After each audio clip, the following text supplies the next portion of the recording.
dears, welcome to my channel. This is Priya Kadnaharan. Hope you all are doing good. And in this class, we're going to discuss about classification of administrative actions. So let's get right into the video. Classification of administrative actions. So there are three organs of the government: legislature, executive and judiciary. These three organs essentially perform three classes of governmental functions.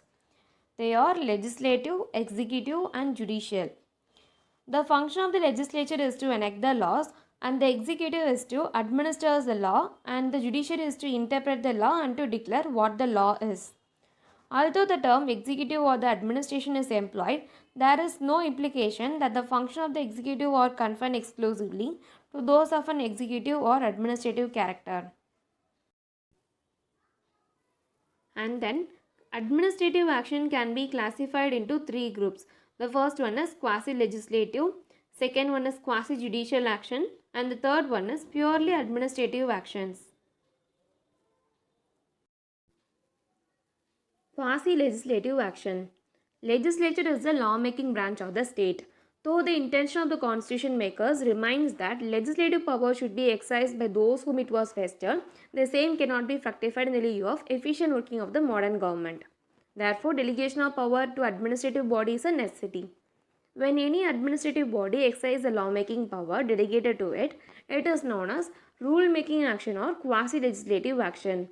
When an instrument of legislative nature is made by way of delegated power, it is called a subordinate legislation. Subordinate in the sense that the power of the authority or limited by the statute which confer these powers. Quasi-legislative action is the function of subordinate legislation, making rules, regulation and other statutory instruments to fill in the details of legislative enactment in order to make the execution of laws possible. According to Chinnappa Reddy, a legislative action has four features. They are generality, prospectivity, public interest, and then fourth one is rights and obligation flowing from it. And then these features help to distinguish quasi-legislative action from quasi-judicial action. However, this even in certain cases is not easy to differentiation. In the case of Express newspaper versus Union of India, the Supreme Court kept the question whether the function of Wage Commission under the Journalists Act 1956 is quasi-legislative or quasi-judicial. It was left open, and there is no right of being heard before the making of legislation, whether primary or delegated, unless provided by the statute itself. But since these actions are controlled by Parliament and the courts, Article 14 equally applies to these sections as well. Quasi-judicial action. Some jurisdictions use the term quasi-judicial to describe the administrative, adjudicatory or decision-making process. However, since the term quasi-judicial is somewhat vague, it is difficult to define and thereby fall into disuse. Administrative decision-making may be defined as a power to perform acts administrative in nature, but requiring some judicial characteristics. Donagmore Committee on Ministers' Power 1932 had attempted to analyze the attributes of true administrative action.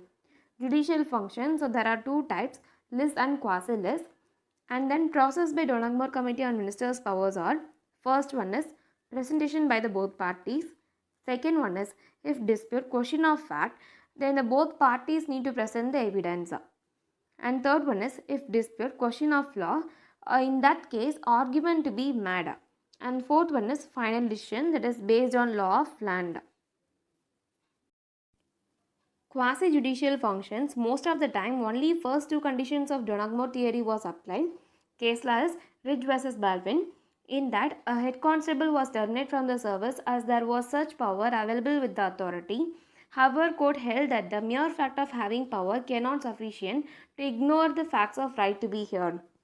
And then duty to act judicially. A case law is Nakuda Ali vs. Jayarade. In that, license of textile was cancelled. It was not heard before the cancellation, and it was held that it was not judicial action but of administrative order. Hence, it was valid. And the examples of quasi-judicial functions are an order of assessment of tax, cancellation of license, and then dismissal of employees, and the fourth one is disciplinary proceedings. Purely administrative action. The government function which are neither legislative nor judiciary or administrative functions. Characteristics are: It was based on the government policy, and the decision or subjective rather objective.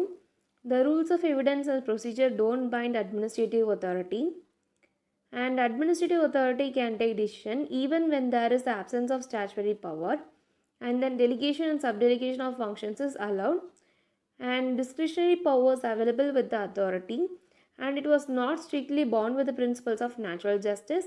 If an administrative order is unreasonable, then it was invalid.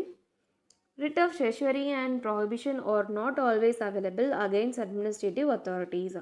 So these are the characteristics of administrative action. And then kinds of administrative powers. Discretionary powers. These powers are mostly conferred by law, where administrative authorities choose the best option. And then ministerial powers. This is mostly making of decision, issuance of order or execution of acts, and they are relatively present in small magnitude.